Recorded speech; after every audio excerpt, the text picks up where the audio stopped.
party poopers at Canning Vale. Canning Vale College cancelled its school ball, said it couldn't guarantee the safety of kids if they went to the event at Optus Stadium because of COVID. So these are the same kids that go to school with each other every day. More to the point, these teenagers have survived Canning Vale High School. They go to class down the road from Hakea Prison and next door to Gosnells. COVID's the least of their problems. School principals had a crack at McGowan, said the government advice was contradictory. The students started a petition. And they won. The ball's back on. The school backflipped. Which means they haven't blown their first home deposit on limos and gowns they couldn't use. They wouldn't have been the only ones all dressed up with nowhere to go either. Jack Darling, what are you doing? He's clearly expecting to play. You don't flog yourself alone in 40-degree heat unless you're planning to get back on the field.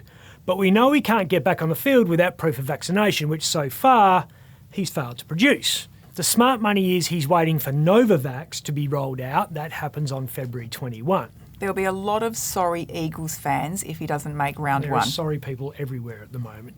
The Parliament of Australia has formally apologised to the many victims of sexual assault, harassment and bullying in Canberra. We say sorry.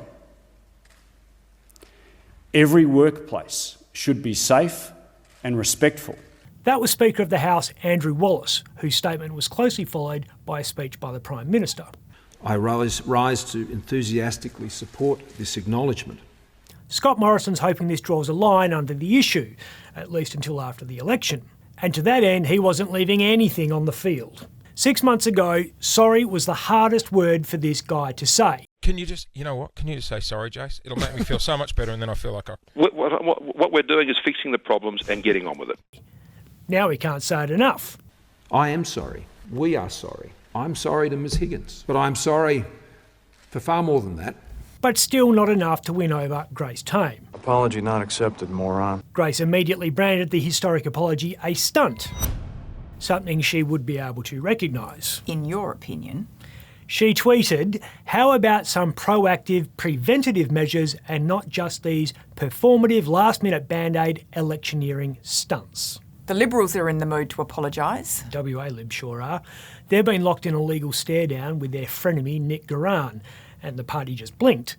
The Conservative power broker got the hump last year after the party released the results of an investigation into the influence wielded by a small group of players who called themselves the Clan. Who controls the British crown? Who keeps the metric system down? As we know, Clan members had their own WhatsApp group, from which about 1 million messages were leaked to the press last year. The born-to-rule arrogance and misogyny, which had previously been a prerequisite for Liberal pre-selection, was suddenly grounds for dismissal. Former party president Danielle Blaine and criminal lawyer Mark Trowell investigated the Clan and detailed their juicy findings of odious behaviour in a big fat report. Goiran believed the report was defamatory of him, and last September he lawyered up.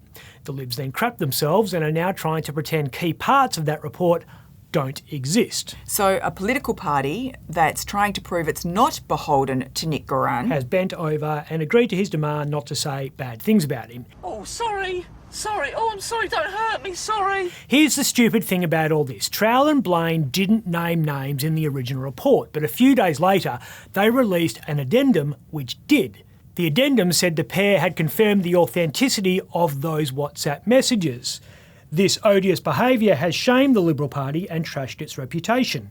It is contrary to Liberal Party principles and values. It is not who we are or who we want to be, it stated.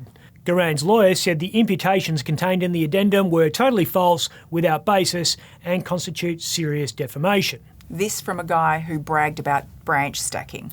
Goiran wanted the material removed from the internet, and the Libs have just agreed to. WA Liberal Party President Richard Wilson sent a message to members justifying the decision to bow down to Nick, and the West State political reporter Peter Law had got hold of that email.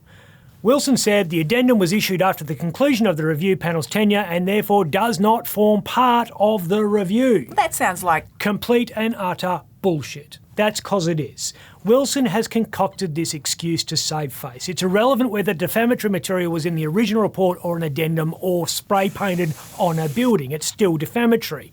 Party members should refrain from making any reference to it, he said in a reference to the addendum. I have to tell someone. So, nothing to see here, folks. There's a bit of that going around. I reckon the average journal at the West Australian writes 600 or 700 stories a year. You'd know. You're a very average journo. My point is, sometimes we forget to follow up the outcome of a particular report. 2 years ago, we published a story about a guy called Richard Elderfield. Elderfield was a Deputy Commissioner of the Department of Corrective Services. That was until the Corrective Services Professional Standards Unit, who are known as the Men in Black, started looking at an HR issue involving him. What did he do? Well, the government of Western Australia has been very open and transparent about this whole thing. At the time, the Public Sector Commission said it does not comment on individual matters it may receive or consider in relation to public authorities. The Department of Justice says it is not appropriate for the Department of Justice to comment. The Corrective Services Minister, who at the time was Fran Logan, said internal departmental staffing matters are not within a minister's remit. Typical. What do you think he did? Well, from what I was told, Elderfield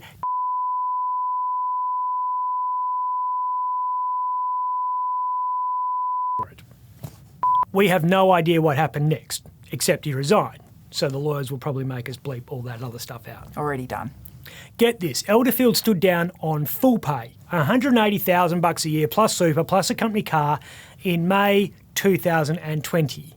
He wasn't kicked off the payroll until January 25, 2022. So that's 20 months. Full pay, a near 2-year holiday courtesy of the generous taxpayers of Western Australia. When he was stood down, they put a former copper named Gary Budge in his place. But Budgie, as he's known, was soon seconded to COVID duties. So then they put on a woman called Kama Connolly. 3 people to do one job. Welcome to the WA Public Service. No wonder the COVID response is turning into a shit show. And more drama for the Premier. Death threats and suspicious powder delivered to his office. It's not the first time white powder has been delivered to an address in Rocco. You've slagged Canning Vale, Rockingham and Canberra. You're going to have to say sorry next. Only if the lawyers make me. And I still won't mean it. I'm Ben Harvey. For more update, click the subscribe button below.